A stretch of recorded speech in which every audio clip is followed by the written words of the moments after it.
ಹೋಗಿ ಏನೇನಿದೆ ಅಂತ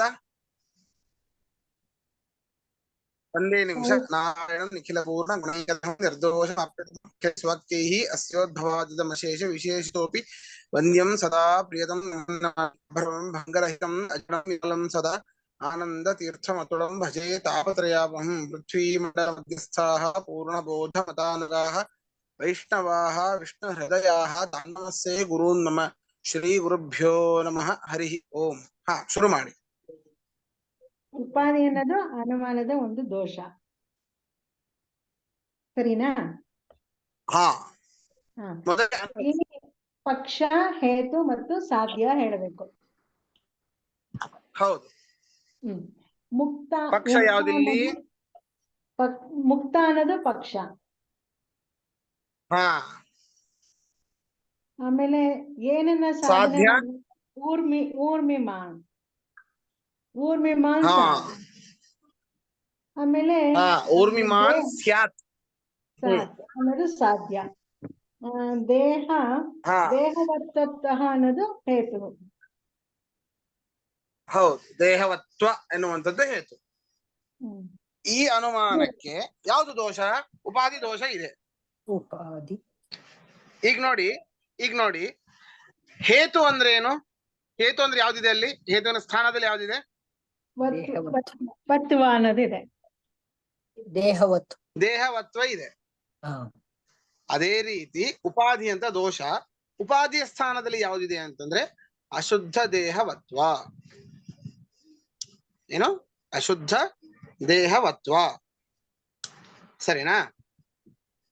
ಈಗ ನೋಡಿ, ಹೇತು ಅಂದ ತಕ್ಷಣ ದೇಹವತ್ವ ಅಂತ ಹೇಳ್ತೀರಿ, ಸಾಧ್ಯ ಅಂದ ತಕ್ಷಣ ಊರ್ಮಿಮಾನ್ ಸ್ಯಾತ್ ಅಂತ ಹೇಳ್ತೀರಿ, ಪಕ್ಷ ಅಂದ ತಕ್ಷಣ ಮುಕ್ತಾತ್ಮ ಅಂತ ಹೇಳ್ತೀರಿ. ಹಾಗಾದ್ರೆ ಈ ಅನುಮಾನಕ್ಕೆ ಉಪಾಧಿ ದೋಷ ಹೌದು. ಉಪಾಧಿ ಅಂದ್ರೆ ಏನು? ಯಾವುದು ಉಪಾಧಿ ಅಂತ ಹೇಳಿದ್ರೆ ದೇಹವತ್ವ ಎನ್ನುವಂಥದ್ದು ಉಪಾಧಿ.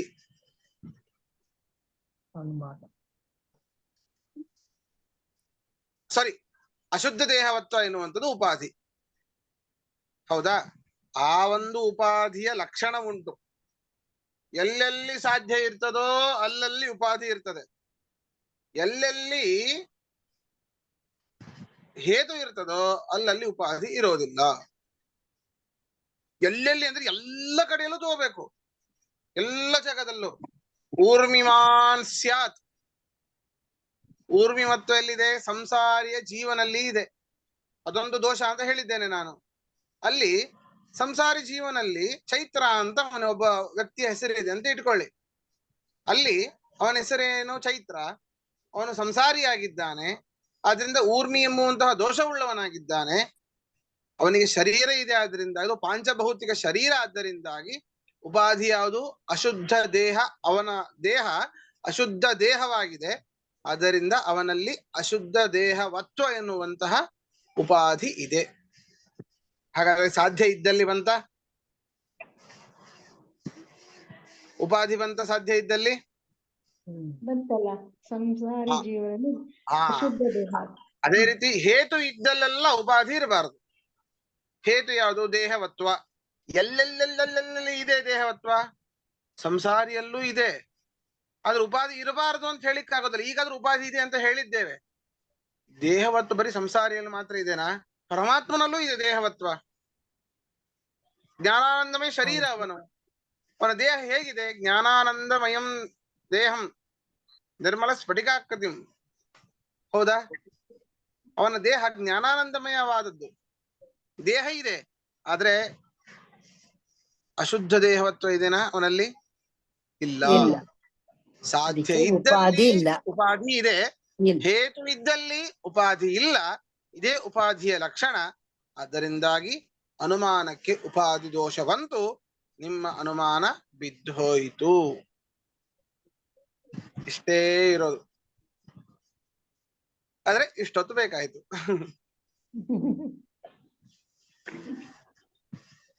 ಸರಿನಾ? ನಾನು ಇನ್ನ ಪುಸ್ತಕ ತೆಗೆದಿಲ್ಲ, ಒಂದೇ ನಿಮಿಷ.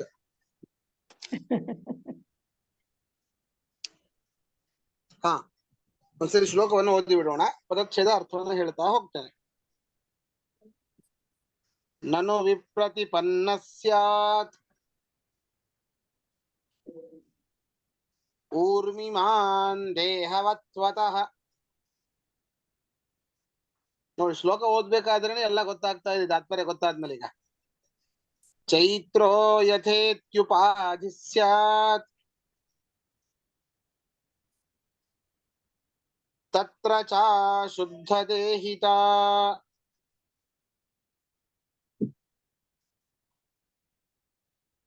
ಪದಚ್ಛೇದ ನೋಡಿ. ಯಾರು ಪ್ರಶ್ನೆ ಕೇಳ್ತಾ ಇದ್ದೀರಾ? ನಾರಾಯಣ ಪ್ರಸಾದ್ ಪ್ರಶ್ನೆ ಕೇಳ್ತಾ ಇದ್ದೀರಾ? ಇಲ್ಲ ಸರಿ. ಇಲ್ಲ ಗುರು, ಇಲ್ಲ ಇಲ್ಲ. ನನು ವಿಪ್ರತಿಪನ್ನಃ ಸ್ಯಾತ್ ಊರ್ಮಿಮಾನ್ ದೇಹವತ್ವತಃ ಚೈತ್ರಃ ಯಥಾ ಇತಿ ಉಪಾಧಿಃ ಸ್ಯಾತ್ ತತ್ರ ಚ ಅಶುದ್ಧ ದೇಹಿತ. ನನು ವಿಪ್ರತಿಪನ್ನಃ, ನನು ವಿಪ್ರತಿಪನ್ನಃ, ನನು ವಿಪ್ರತಿಪನ್ನಃ.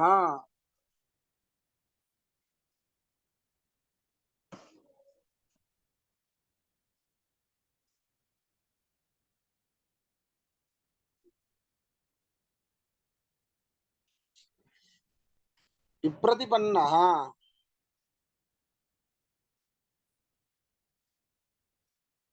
ವಿವಾದ ವಿಷಯನಾದ ಮುಕ್ತ ಜೀವನ, ವಿವಾದ ವಿಷಯವಾದ ಮುಕ್ತ ಜೀವನ,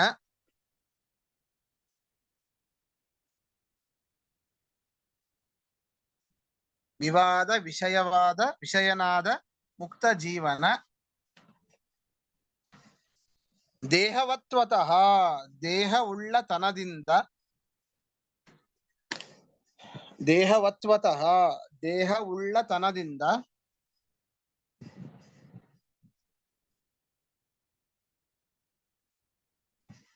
ಊರ್ಮಿಮಾನ್ ಸ್ಯಾತ್, ಊರ್ಮಿಮಾನ್ ಸ್ಯಾತ್, ಊರ್ಮಿ ಎಂಬ ದೋಷ ಉಳ್ಳವನಾದನು, ಊರ್ಮಿ ಎಂಬ ದೋಷ ಉಳ್ಳವನಾದನು.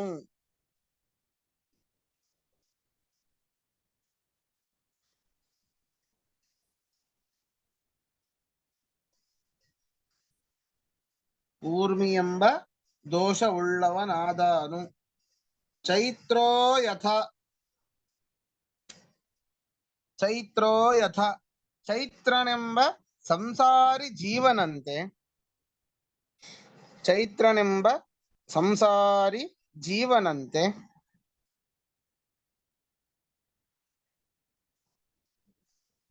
ಇತಿ ಹೀಗೆ ಶಂಕಿಸಿದರೆ, ಇತಿ ಹೀಗೆ ಶಂಕಿಸಿದರೆ,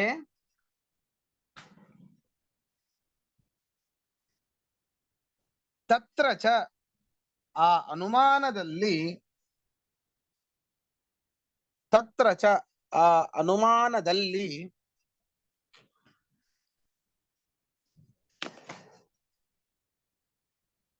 ಅಶುದ್ಧ ದೇಹಿತ,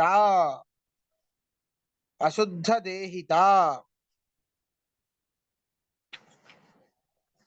ಅಶುದ್ಧ ದೇಹ ಉಳ್ಳತನವು, ಅಶುದ್ಧ ದೇಹ ಉಳ್ಳತನವು,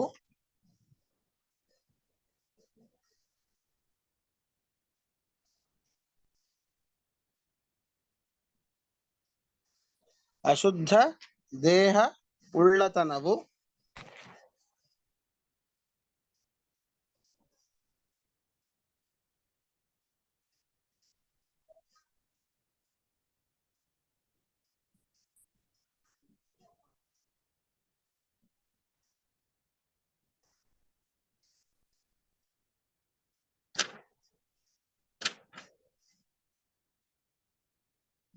ಉಪಾಧಿ ಸ್ಯಾತ್, ಉಪಾಧಿ ಸ್ಯಾತ್, ಉಪಾಧಿಯಾದೀತು, ಉಪಾಧಿ ಸ್ಯಾತ್, ಉಪಾಧಿಯಾದೀತು.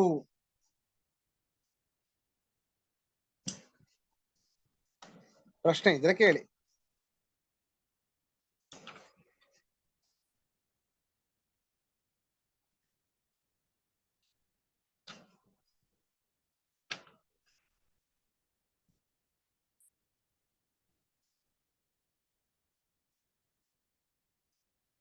ಪ್ರಶ್ನೆ ಇದೆನಾ?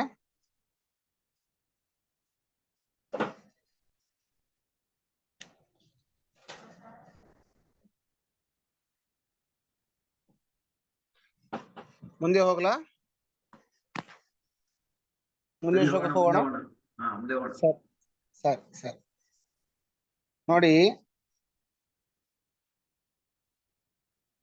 ಮತ್ತೆ ಈ ನೀನು ಮಾಡಿದಂತಹ ಅನುಮಾನಕ್ಕೆ ಉಪಾಧಿ ದೋಷ ಮಾತ್ರ ಅಲ್ಲ, ವ್ಯಭಿಚಾರ ದೋಷವೂ ಇದೆ ಅಂತ. ವ್ಯಭಿಚಾರ ದೋಷವೂ ಇದೆ ಅಂತ.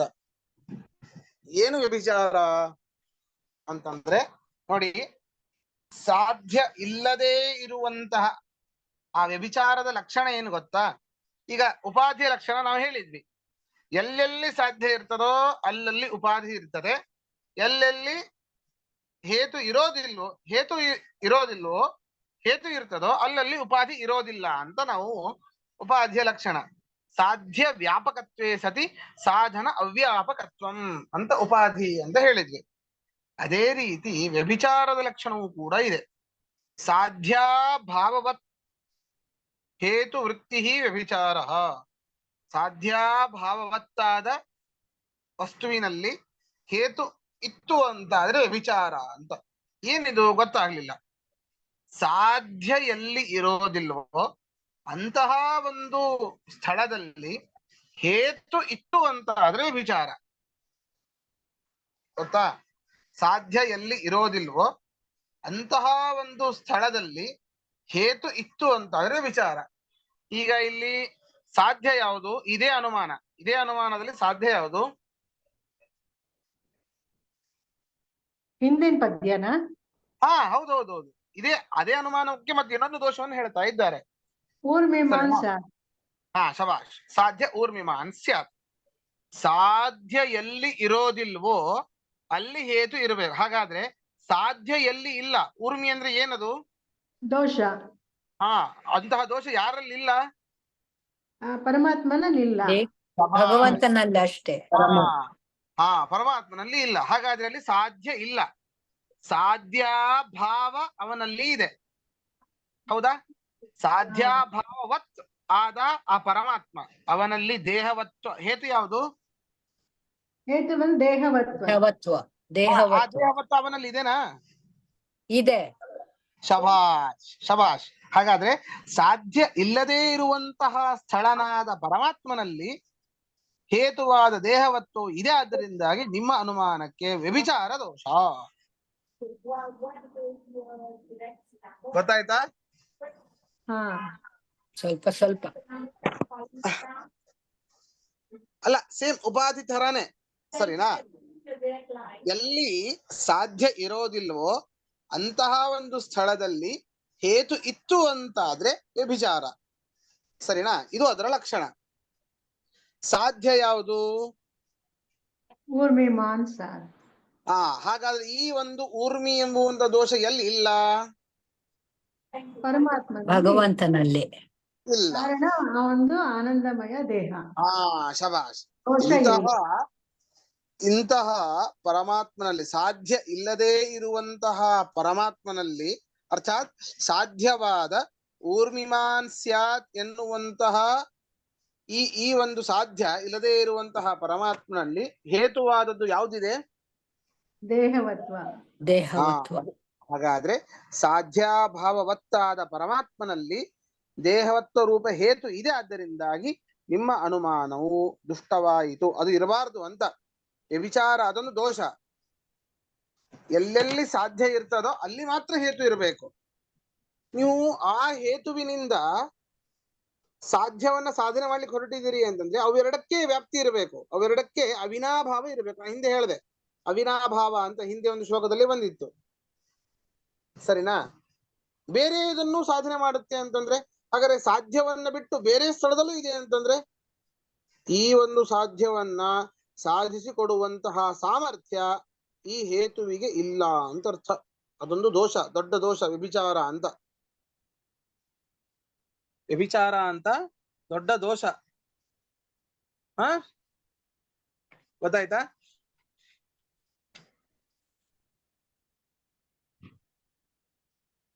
ಬೇಕಾದ್ರೆ ಬರ್ಕೊಳ್ಳಿ ಈಗ ಅದನ್ನ, ವ್ಯಭಿಚಾರದ ಇವಾಗ ಲಕ್ಷಣವನ್ನು ಬರ್ಕೊಳ್ಳಿ.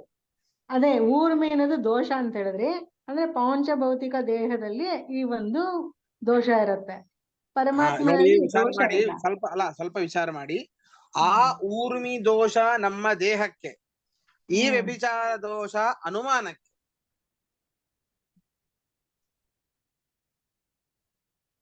ಸರಿನಾ? ಕನ್ಫ್ಯೂಸ್ ಆಗ್ಬೇಡಿ. ಗೊತ್ತಾಗ್ತಾ ಇದೆನಾ?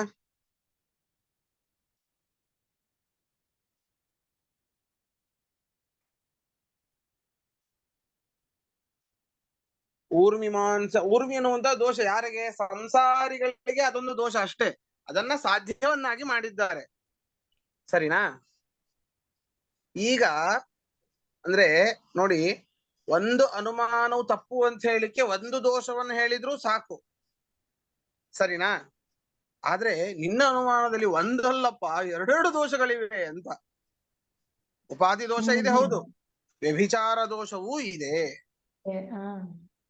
ಈಗ ಬರ್ಕೊಳ್ಳಿ, ವ್ಯಭಿಚಾರ ದೋಷ ಅಂತ ಬರ್ಕೊಂಡು = ಹಾಕೊಂಡು ಅದರ ಕನ್ನಡದಲ್ಲಿ ಬರ್ಕೊಳ್ಳಿ, ಸರಿನಾ? ಏನು? ಸಾಧ್ಯ ಇಲ್ಲದೆ ಇರುವಂತಹ ಸ್ಥಳದಲ್ಲಿ ಹೇತು ಇತ್ತು ಅಂತ ಆದ್ರೆ ವ್ಯಭಿಚಾರ. ಸಾಧ್ಯ ಇಲ್ಲದೆ ಇರುವಂತಹ ಸ್ಥಳದಲ್ಲಿ ಹೇತು ಇತ್ತು ಅಂತ ಆದ್ರೆ ವ್ಯಭಿಚಾರ.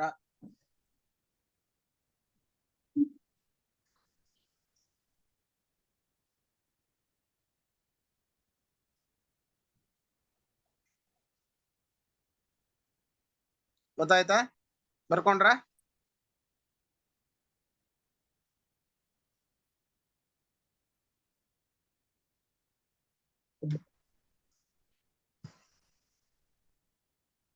ಈಗ ನೋಡಿ, ಗೊತ್ತಾಯ್ತಾ?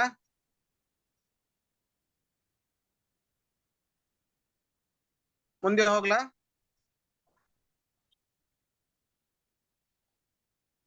ಕೇಳಿಸ್ತಾ ಇದೆನಾ?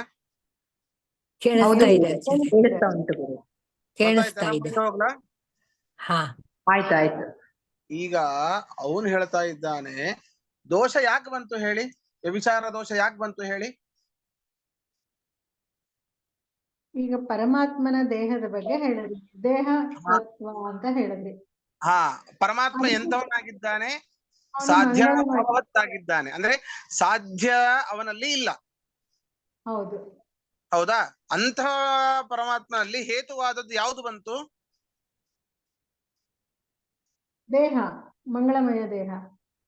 ಅಲ್ಲ, ಹೇತುವಾದದ್ದು ದೇಹವತ್ತು ಬಂತು, ಹಾ, ಸರಿನಾ? ಅಲ್ಲಪ್ಪ, ಪರಮಾತ್ಮನಿಗೆ ದೇಹವತ್ವ. ಈಗ ನೀವು ಮನುಷ್ಯರಾಗಿದ್ದೀರಿ, ನಿಮ್ಮಲ್ಲಿ ಏನಿದೆ?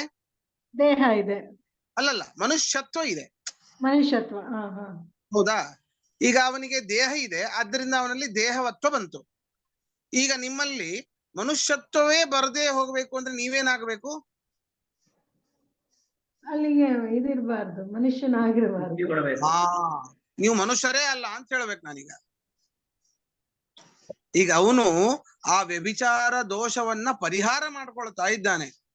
ಅಲ್ಲ, ಸಾಧ್ಯ ಇಲ್ಲದೆ ಇರುವಂತಹ ಪರಮಾತ್ಮನಲ್ಲಿ, ಸಾಧ್ಯ ಇಲ್ಲದೆ ಇರುವಂತಹ ಪರಮಾತ್ಮನಲ್ಲಿ ಹೇತುವಾದ ದೇಹವತ್ವವು ಬಂದ್ರೆ ತಾನೇ ವ್ಯಭಿಚಾರ, ದೇಹವತ್ವವೇ ಬರೋದಿಲ್ಲ. ಅದೇಗಪ್ಪ ಅಂತಂದ್ರೆ, ನಾನು ಪರಮಾತ್ಮನಿಗೆ ದೇಹವನ್ನೇ ಒಪ್ಪೋದಿಲ್ಲ ಅಂತ ಹೇಳ್ತಾನೆ. ದೇಹವನ್ನು ಒಪ್ಪಿದ್ರೆ ತಾನೇ ದೇಹವತ್ವ ಬರೋದು.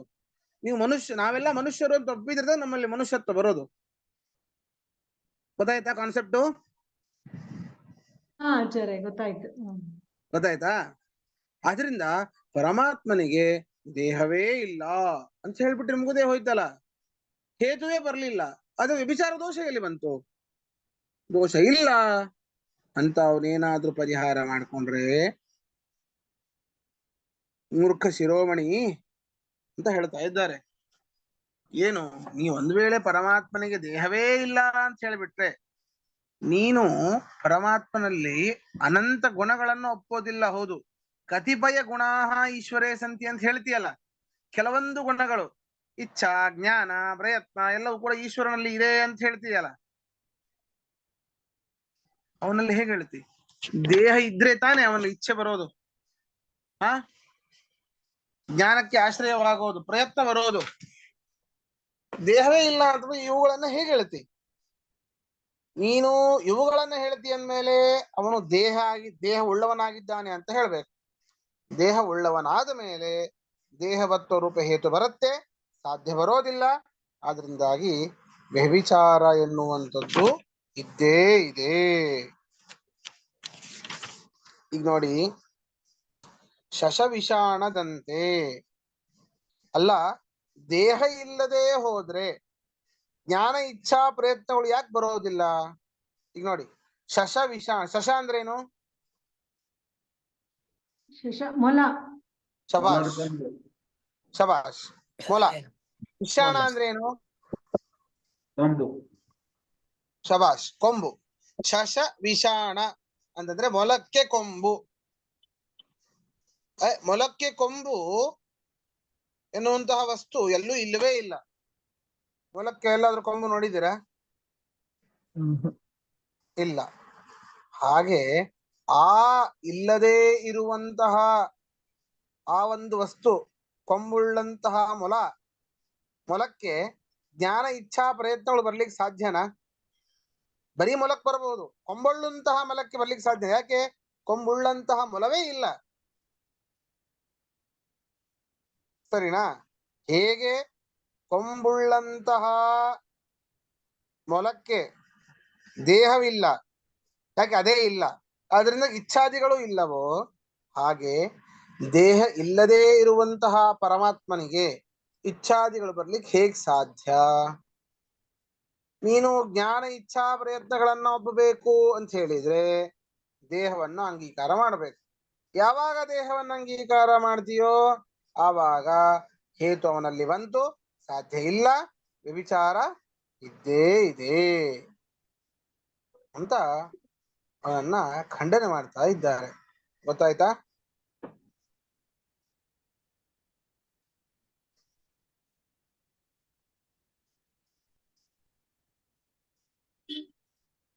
ಗೊತ್ತಾಯ್ತು, ಸ್ವಲ್ಪ ಜೀರ್ಣಿಸ್ಕೋಬೇಕು.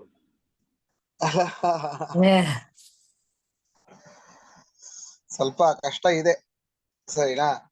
ಅದಕ್ಕೆ ಕೇಳದೆ ಎಕ್ಸ್ಪ್ಲೇನ್ ಮಾಡಬೇಕು ಹೇಗೆ ಅಂತ. ಎಲ್ಲವೂ ಎಕ್ಸ್ಪ್ಲೇನ್ ಮಾಡಿ ತುಂಬಾ ಕಷ್ಟ ಆಗತ್ತೆ. ಅದೇ ಇನ್ನೂ ಇದಕ್ಕೆ ಹೇಳ್ಬೇಕಂದ್ರೆ ನಾವು ಮೊದಲಿಂದ ಪಾಠನೇ ಮಾಡಬೇಕು, ತರ್ಕ ಪಾಠವನ್ನೇ ಮಾಡ್ಬೇಕಷ್ಟೇ. ಅರ್ಥ ಆಗ್ತಾ ಇದೆ. ಇದು ಹೊಸ ಹೊಸ ಟರ್ಮ್ಸ್, ಇದು ಉಪಾಧಿ, ವ್ಯಭಿಚಾರ, ಇವೆಲ್ಲ ನಮ್ಗೆ ಸಾಧಾರಣ ಗೊತ್ತಿಲ್ಲ. ನೀವು ಹೌದು, ಎಕ್ಸ್ಪ್ಲೇನ್ ಹೌದು. ಮಾಡಿದ್ರೆ ಅರ್ಥ ಆಗ್ತಾ ಇದೆ. ಸರಿ ಸರಿ, ರಿವೈಸ್ ಮಾಡ್ಬೇಕು. ಹೌದು. ಸರಿ, ಶ್ಲೋಕವನ್ನು ಓದೋಣ. ಅನೈಕಾಂತಿಕತಾ ಹೇತೋ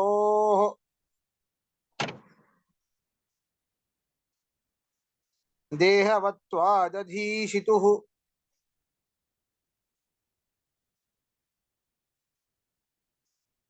ಸೋ ದೇಹಶ್ಚೇದನಿಚ್ಛಾದಿಃ ಭವೇತ್ ಶಶವಿಷಾಣವತ್.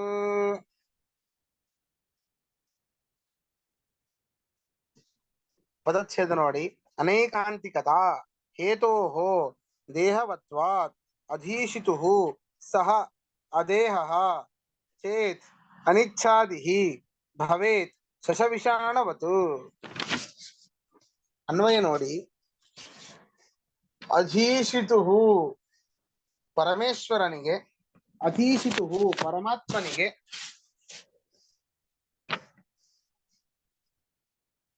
ಅಧೀಶಿತುಃ ಪರಮಾತ್ಮನಿಗೆ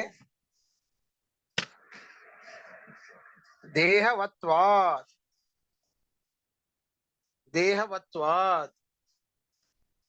ದೇಹವಿರುವುದರಿಂದ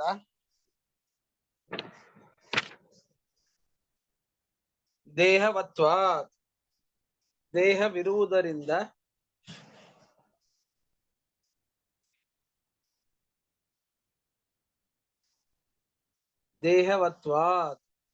ದೇಹವಿರುವುದರಿಂದ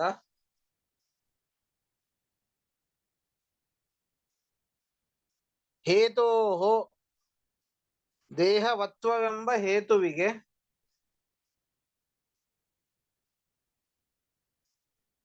ಹೇತೋಃ ದೇಹವತ್ವವೆಂಬ ಹೇತುವಿಗೆ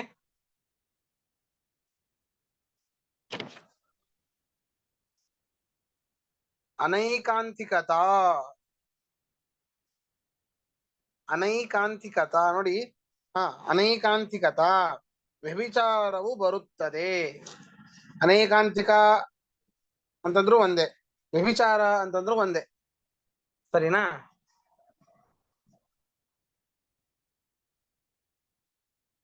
ಅನೈಕಾಂತಿಕತಾ ವ್ಯಭಿಚಾರವು ಬರುತ್ತದೆ.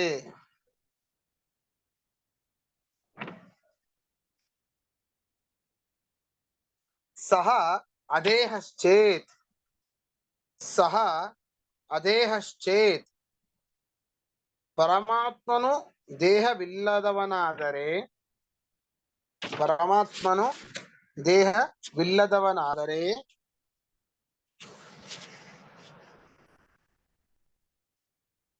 ಶಶವಿಷಾಣವತು,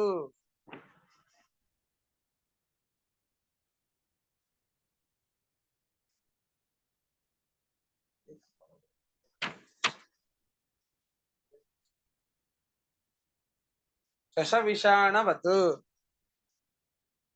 ಮೊಲದ ಕೊಂಬಿನಂತೆ, ಮೊಲದ ಕೊಂಬಿನಂತೆ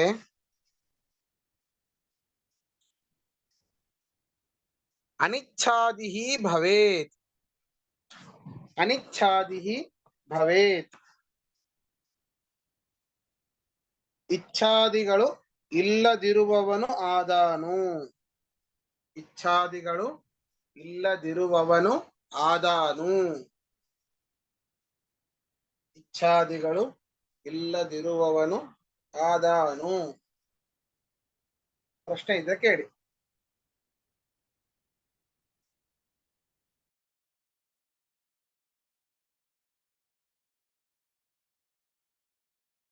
ಗುರುಗಳೇ, ನಂಗೆ ಸಹ ಆದ್ಮೇಲೆ ಅದೇ ಅದೇಶನ ಅನಿಚ್ಛಾದಿ ಭವೇತ್.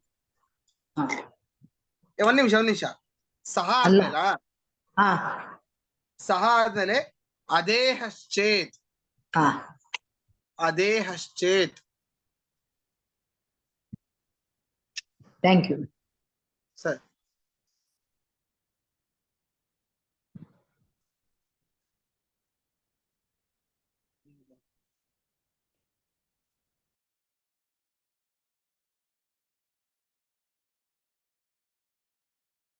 ಸರಿ. ಹಾಗಾದ್ರೆ ಇವತ್ತಿನ ಪಾಠ ಇಲ್ಲಿ ಮುಗಿಸೋಣ.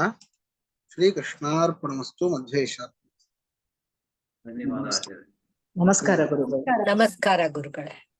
ನಮಸ್ಕಾರ.